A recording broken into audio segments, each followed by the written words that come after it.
Let's head back to the voicemail of Truth and Reason. Hey, Dave, Frank from Cleveland. Yeah, I hope Andrew Berry and Stefanski are watching the playoffs because he needs to see them defensive tackles. They're all raising havoc for all the games. And a couple things else.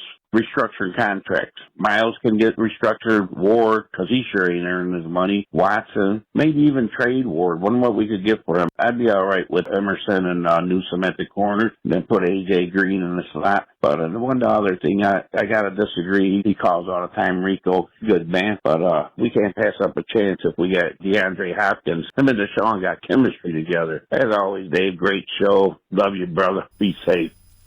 As always, appreciate all the voicemails. Let's welcome in G. Bush from 92.3 The Fans, The Barbershop, as well as the Ultimate Cleveland Sports Show. G. Bush, defensive tackles have to get upgraded without question, and I think the guy they hired today will agree with that. Oh, of course. Jim Schwartz is a guy who, you look at his track record and the guys that have played with him. We're looking at an individual guys like, Simmons in Tennessee. He had Albert Hainsworth with Albert Hainsworth, who's actually good, and Dominican Sue. You got Fletcher Cox. Those guys have all been multiple Pro Bowlers. Those guys are disruptive forces that they want to get after people. They get upfield. They do what they need to do as far as rushing the quarterback. And so I think one of the things that we look at is that the defensive tackle room pretty much is signifying that this room has to be upgraded.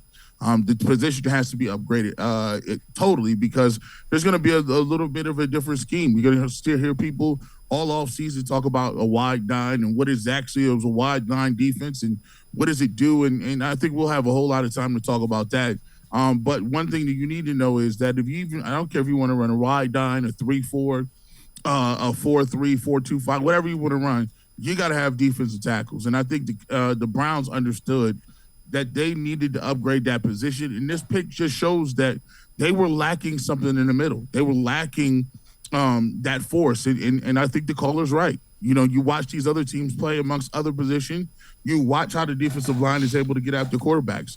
You watch how the defensive line can stop stop running backs with 4 people, and they don't have to run blitz every time. So this is what the Browns are looking forward to.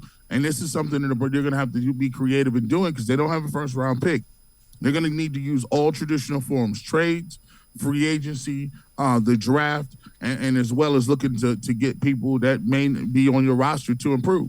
Yeah, I would agree. And the other thing is when you restructure a contract, it doesn't lessen the value of it. Normally what you're doing is converting, the salary into a signing bonus, so it comes off the cap. So it won't cost them any money to restructure, being the players, so that there's no worry that they'll be able to do that. Eventually that bill comes due, but they'll kick it down the can for a while.